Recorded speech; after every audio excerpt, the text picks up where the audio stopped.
اصل میں میرا تو ہمیشہ سے، جب میں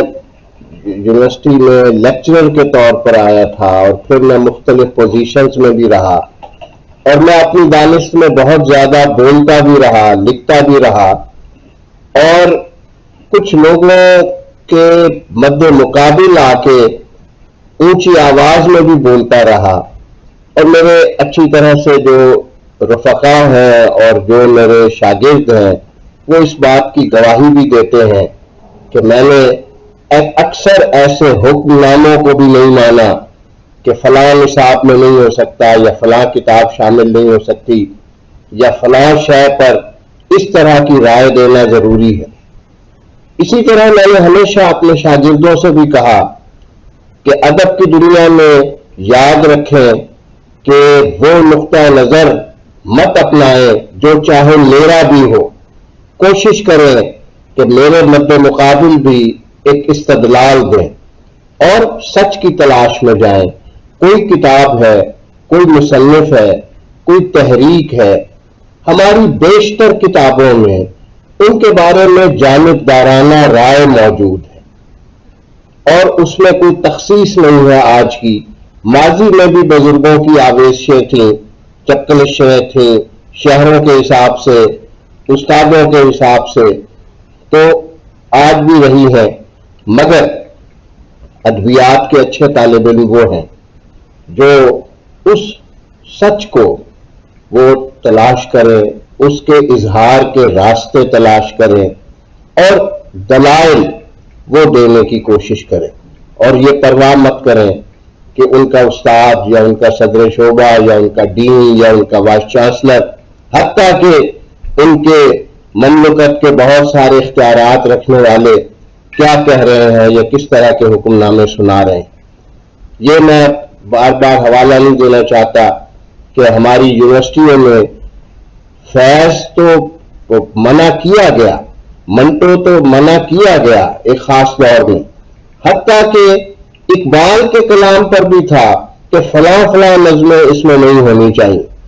اور پریم چند بھی اور بیگی بھی۔ لیکن